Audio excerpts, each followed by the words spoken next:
अनोखी कथाएं चैनल में आप सब भक्तजनों का स्वागत है। हरे रामा हरे कृष्णा कृष्णा कृष्णा हरे हरे।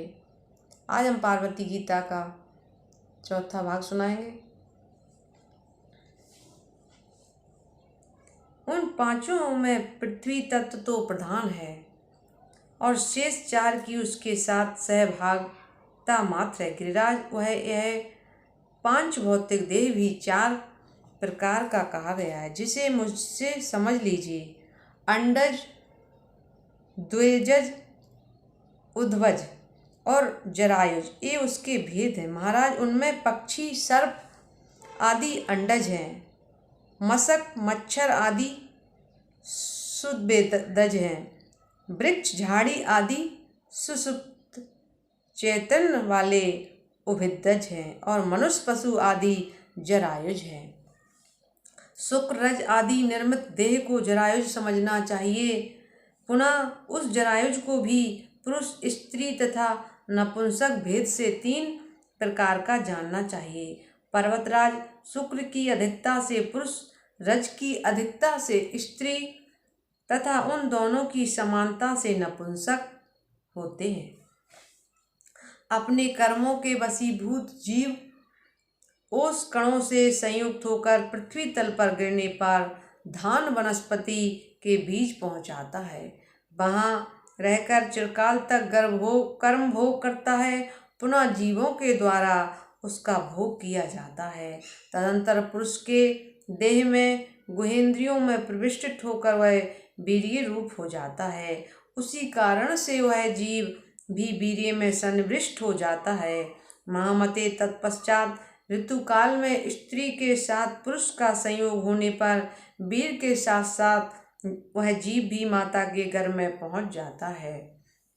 राजन, रजोधर्म के चौथे दिन स्त्री ऋतु स्नान करके शुद्ध होती है। उस दिन से लेकर 16वें दिन तक ऋतुकाल कहा गया है। पर्वत श्रेष्ठ, विषम दिन में समागमन करने से स्त्री और सम दिन में समागमन करने से पुरुष की उत्पत्ति होती है। पिताजी, ऋतु स्नान की हुई कामार्थ स्त्री के मुख का दर्शन करती है। उसी की मुखाकृति की सनातन संतान जन्म लेती है। अतः स्त्री को उस समय अपने पति का मुख देखना चाहिए। महामते, वह वीर्य स्त्री के योनि स्तन स्थित रज से मिलकर एक दिन में कलल अवस्था विशेष बन जाता है। वही कलल अत्यंत सूक्ष्म झिल्ली से पूर्णतया आवृत होकर 5 दिनों में बुलबुले के आकार का हो जाता है। अत्यंत सूक्ष्म आकार की जो चमड़ी की झिल्ली होती है उसे जरायुज कहा जाता है, क्योंकि उसमें वीर्य तथा रज का योग होता है और उसी से गर्भ उत्पन्न होता है, इसलिए उसे जरायुज कहा गया है। तत्पश्चात 7 रातों में वह मांसपेशियों से युक्त हो जाता है और फिर एक पक्ष में वह जो पेशी होती है उसमें रक्त प्रवाह होने के लगता है। तत्पश्चात 25 रातों में देह के अव्यय अंकुरित होने लगते हैं। महामते, 1 महीने में कृम से स्कंध, कंधा, गर्दन, सिर, पीठ और पेट ये 5 प्रकार के अंग निर्मित हो जाते हैं। दूसरे महीने में हाथ और पैर हो जाते हैं और तथा तीसरे महीने में अंगों की सब संधियां उत्पन्न हो जाती हैं। पुनः चौथे महीने में सभी अंगुलियां बन जाती हैं और उसी महीने में उसके भीतर जीव की अभिव्यक्ति हो जाती है। तब माता के उदर में स्थित गर्भ चलने भी लग जाता है। 5वें महीने में कान, नेत्र और नाक का निर्माण हो जाता है।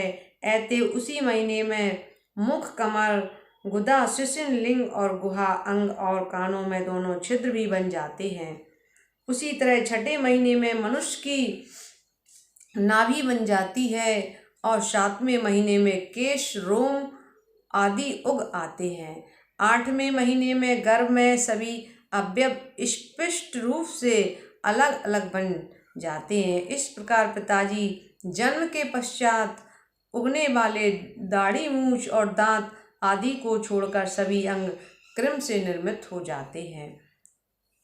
9वें महीने में जीव में पूर्ण रूप से चेतना शक्ति आ जाती है। वह उदर में स्थित रहकर माता के द्वारा ग्रहण किए गए भोजन के अनुसार वृद्धि को प्राप्त होता है रहता है। वहाँ पर अपने जन्मांतर के कर्मों के अनुसार घोर यातना प्राप्त करके वह जीव खिन्न हो उठता है और वह पूर्व जन्म में अपने शरीर से किए गए कर्मों को याद कर अत्यंत दुखी हो जाता है। हे माता के गर्भ में इस प्रकार का कष्ट प्राप्त करके भी जीव बार बार पृथ्वी पर जन्म लेता रहता है। गर्भ अवस्था में वह जीव मन में यह सब सोचकर स्वयं से यह बात कहता है, मैंने अन्यायपूर्वक धन कमाया और उससे अपने कुटुंब का भरण पोषण किया, किंतु दुर्गति का नाश करने वाली भगवती दुर्गा की आराधना नहीं की। अब यदि गर्भ के दुख से मुझे छुटकारा मिल जाए तो मैं पुनः महेश्वरी दुर्गा को छोड़कर विषयों का सेवन नहीं करूँगा और सर्वदा समाहित चित्त होकर भक्ति पूर्वक उन्हीं की पूजा करूँगा। पुत्र स्त्री आदि के मोह के वशीभूत होकर तथा संसारिकता में अपने मन को आसक्त करके मैंने व्यर्थ में ही अनेक बार अपना अहित कर डाला है। इस समय उसी के परिणाम स्वरूप मैं यह असीनीय गर्भ दुख भोग रहा हूँ। अब मैं पुनः संसारिक विषयों का सेवन नहीं करूँगा। इस प्रकार अपने कर्म अनुसार अनेक प्रकार से दुखों का अनुभव करके वह जीव अपने अंगों में मेंदा तथा रक्त लपेटे हुए और झिल्ली से आवृत होकर प्रसव वायु के वशीभूत योनि के अष्टुत यंत्र से पिसा जाता हुआ सा उसी प्रकार योनि मार्ग से बाहर निकलता है जैसे पात की जीव नरक से निकलता है। तदंतर वह जीव मेरी माया से मोहित होकर उन दुखों को भूल जाता है और कुछ भी ना कर सकने की स्थिति को प्राप्त होकर मांसपिंड की भांति स्थित रहता है। जब तक कफ आदि से उसकी सुषुम्ना नाड़ी अवरुद्ध रहती है तब तक वह स्पष्ट वाणी बोलने में तथा चल फिर सकने में समर्थ नहीं होता और देवयोग से जब वह कुत्ते बिल्ली आदि दाढ़युक्त जंतुओं से पीड़ित होता है तब स्वजनों द्वारा उसकी सम्यक रक्षा की जाती है। बाद में वह स्वेच्छया कुछ बोलने लगता है और दूर दूर तक चलने भी लगता है। पिताजी, इसके बाद कुछ काल बीतने पर यौवन के उन्माद में आकर वह काम क्रोध आदि से युक्त होकर पाप तथा पुण्य कर्म करने लगता है। जिस देह के भोग के लिए जीव सारे कर्म करता है वह देह पुरुष जीवात्मा से भिन्न है, क्योंकि जीवात्मा का भोगों से क्या संबंध। प्रतिक्षण आयु का क्षरण हो रहा है और वह हिलते हुए पत्ते पर स्थित जल कण की भांति क्षण भंगुर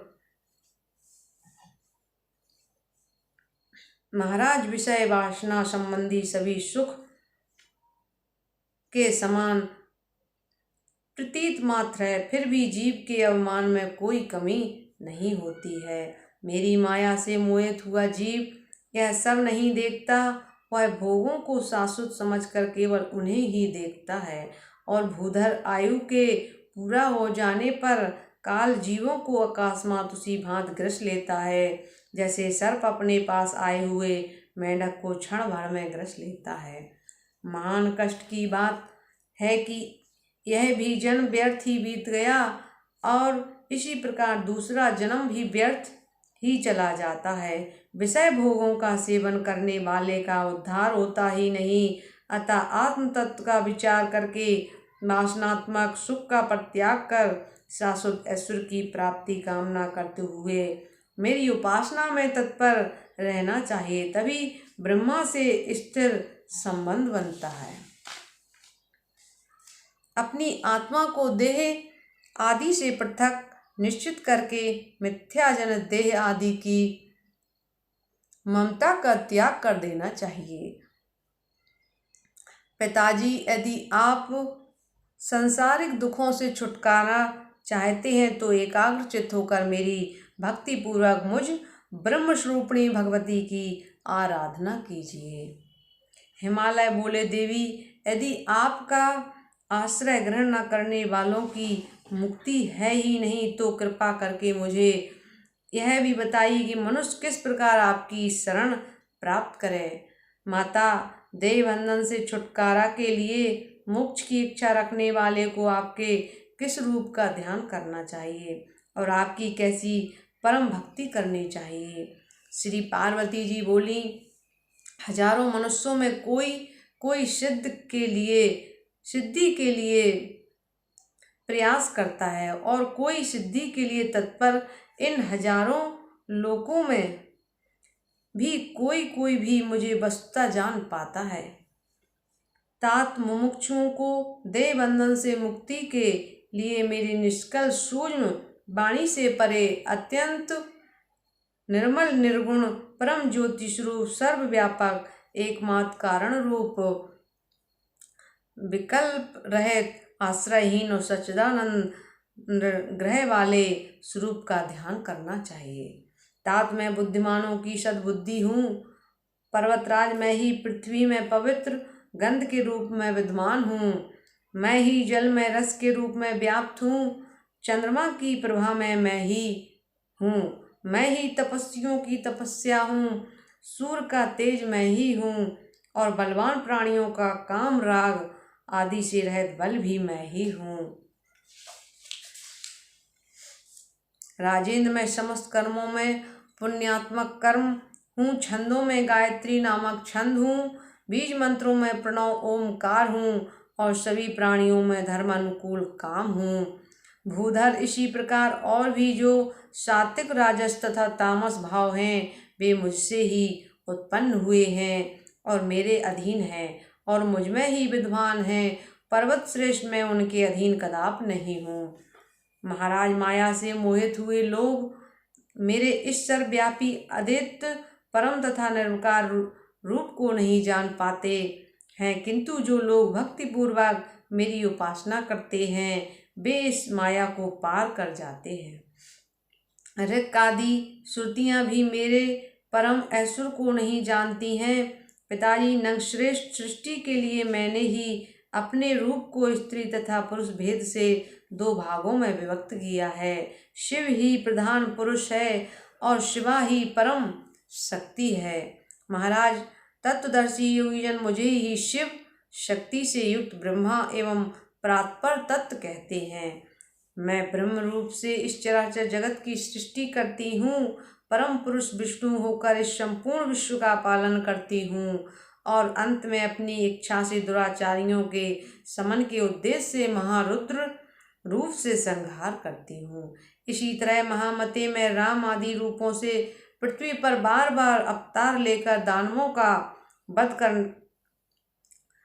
करके पुनः पुनः जगत का पालन करती हूँ। तात मेरी साक्यात्मक रूपी ही प्रधान है, क्योंकि अपने स्वरूप में स्थित रहती हूँ। हुआ पुरुष उसके बिना कुछ भी करने में समर्थ नहीं है। राजेंद्र, मैंने इन काली आदि रूपों को स्थूल जानो निष्पाप अपने सूक्ष्म रूप के विषय में आपसे पहले ही बता चुकी हूँ। पर्वत श्रेष्ठ, मेरे स्थूल रूप का ज्ञान किए बिना उस सूक्ष्म रूप का बोध नहीं किया जा सकता, जिसका दर्शन करके प्राणी मोक्ष का भागी हो जाता है। अतः मोक्ष की कामना करने वाले प्राणी को पहले मेरे स्थूल रूप का आश्रय लेना चाहिए। मनुष्य को चाहिए कि वह क्रिया योग के द्वारा विधान पूर्वक मेरे उन स्थूल रूपों की उपासना करके ही धीरे धीरे शाश्वत परम सूक्ष्म रूप का दर्शन करे। हिमालय बोले, माता, आपके स्थूल रूप अनेक प्रकार के हैं। महेश्वरी, उनमें किस रूप का आश्रय लेकर मनुष्य शीघ्र मोक्ष का भागी बन सकता है? महादेवी, यदि मुझ पर आपकी कृपा हो तो मुझे उसे बताइए। भक्तवत्सले, मैं आपका दास हूँ, अतः इस संसार से मुझे मुक्त कीजिए।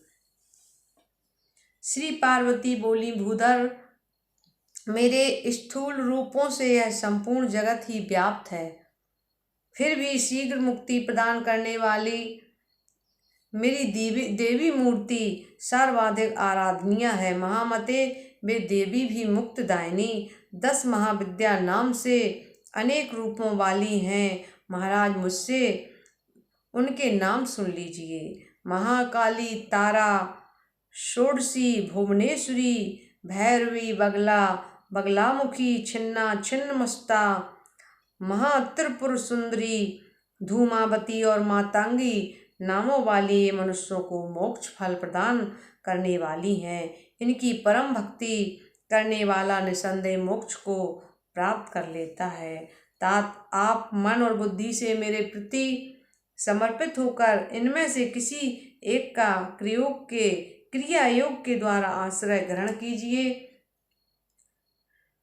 इससे आप निश्चित रूप से मुझे प्राप्त कर लेंगे। भूधर मुझको प्राप्त होकर महात्मा लोग अनित्य तथा दुख त्रय से परिपूर्ण पुनर्जन्म को कभी नहीं पाते। राजन, निरंतर एक निष्ठ चित्त वाला होकर जो नित्य मेरा स्मरण करता है, उस भक्ति प्राण योगी को मैं मुक्ति प्रदान करती हूँ। भक्ति पूर्वक मेरा स्मरण करते हुए जो अंत में प्राण त्याग करता है, वह कभी भी पुनर्जन्म आदि सांसारिक दुख समूहों से पीड़ित नहीं होता। महामते, मेरे प्रति अन्य चित्त से जो लोग भक्ति पूर्ण होकर नित्य मुझको भजते हैं, उन्हें मैं मोक्ष प्रदान करती हूँ। महाराज, मेरा वह शक्यात्मक रूप बिना किसी श्रम के ही मुक्ति देने वाला है। इसलिए आप उस रूप का आश्रय लीजिए। इससे आप अवश्य मोक्ष प्राप्त कर लेंगे। राजेंद्र, जो लोग श्रद्धा से युक्त होकर भक्तिपूर्वक अन्य देवताओं की भी उपासना करते हैं, वे भी प्रकारांत से मेरी ही उपासना करते हैं। इसमें कोई संदेह नहीं है। समस्त यज्ञों का फल प्रदान करने वाली मैं यद्यपि सर्वव्यापिनी हूँ, फिर भी जो लोग एकमात्र उन्हीं अन्य देवताओं की भक्ति में तत्पर रहते हैं, उनकी मुक्ति अत्यंत दुर्लभ है। अतः देह बंधन से मुक्त के लिए आप अपने मन को नियंत्रित करके मेरी शरण में जाइए। ऐसा करने से आप मुझे प्राप्त कर लेंगे, इसमें संशय नहीं है। आप जो कुछ करते हैं, खाते हैं, हवन करते हैं और दान करते हैं, वह सब मुझे अर्पण करके आप कर्म बंधन से छूट जाएंगे। जो लोग सच्ची भक्ति से मेरी आराधना करते हैं, वे मुझ में हैं और मैं भी उनमें स्थित हूँ। महामते, मेरे लिए कोई भी प्रिय और अप्रिय नहीं है। अत्यंत दुराचारी रहा हुआ मनुष्य भी यदि अन्य भाव से मेरी उपासना करने लगता है, तो वह भी पाप रहित होकर भव बंधन से छूट जाता है। वह शीघ्र ही धर्मात्मा हो जाता है और धीरे धीरे संसार सागर को पार कर जाता है। पर्वतराज, मुझ में भक्ति रखने वाले प्राणियों के लिए मुक्ति सुलभ हो जाती है। अतः महामते, आप पराभक्ति से युक्त होकर मेरी आराधना कीजिए। मैं आपको जन्म मरण रूपी समुद्र से निश्चित रूप से पार कर दूंगी। आप मुझ में अनुरक्त मन वाले होइए, मेरे उपासक बनिए, मुझे नमस्कार कीजिए और मेरे प्राण होइए। ऐसा करने से आप मुझे ही प्राप्त होंगे और संसारिक कष्ट आपको कभी पीड़ित नहीं कर सकेंगे। श्री महादेव जी बोले, मुने, इस प्रकार श्री पार्वती जी के मुख से श्रेष्ठ योग सार को सुनकर पर्वत श्रेष्ठ हिमालय जीवन मुक्त हो गए। वे महेश्वरी भी गिरिराज से योग का वर्णन करके लीला पूर्वक प्राकृत सामान्य बच्ची की भांति माता का दूध पीने लगी। गिरिराज हिमालय ने भी अत्यंत हर्षोल्लास के साथ बड़ा भारी उत्सव किया, जैसा किसी ने कभी न तो देखा था और न सुना था। छठे दिन षष्ठी देवी पूजा कर 10वां दिन आने पर पर्वतराज हिमालय ने उनका पार्वती ऐसा सार्थक नाम रखा। इस प्रकार दोनों लोगों की जननी नित्य स्वरूपिणी श्रेष्ठ प्रकृति मैना के गर्भ से उत्पन्न होकर हिमालय के घर में रहने लगी। नारद जो मनुष्य पार्वती के द्वारा हिमालय से कहे गए उत्तम योग का पाठ करता है, उसके लिए मुक्ति सुलभ हो जाती है। हे मुनिवर, भगवती सर्वाणी उस मनुष्य पर सदा प्रसन्न रहती हैं और देवी पार्वती के प्रति उनके मन में दृढ़ भक्ति उत्पन्न हो जाती है। अष्टमी, नवमी और चतुर्थी तिथि को भक्ति प्राण होकर श्री पार्वती गीता का पाठ करने वाला मनुष्य जीवन मुक्त हो जाता है। शरत काल में महाअष्टमी तिथि को उपवास करके तथा रात भर जागरण करके जो मनुष्य इसका पाठ करता है, उसके पुण्य का वर्णन मैं क्या करूं। दुर्गा भक्ति प्राण यह मनुष्य सभी देवताओं का पूज्य हो जाता है और इंद्र आदि लोकपाल उसकी आज्ञा के अधीन हो जाते। वह साक्षात भगवती की कृपा से देवी कला को स्वयं प्राप्त हो जाता है और उसके ब्रह्म हत्या आदि पाप भी नष्ट हो जाते हैं। वह सर्वगुण संपन्न तथा दीर्घजीवी पुत्र प्राप्त करता है। उसके शत्रु नष्ट हो जाते हैं और वह नित्य कल्याण की प्राप्ति करता है।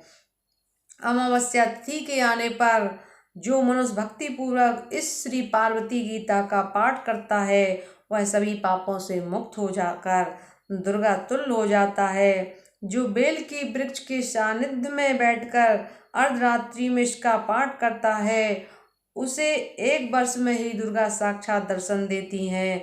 नारद, इसके विषय में अधिक क्या कहा जाए, तत्व की बात ही क्या। यह है कि पृथ्वी तल पर इस श्री पार्वती गीता के पाठ के समान कोई भी पुण्य नहीं है।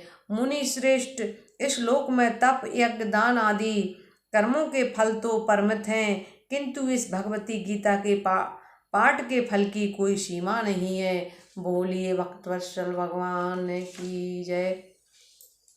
हरे रामा हरे कृष्णा कृष्णा कृष्णा हरे हरे। सभी भक्तों को जय श्री राधे कृष्णा।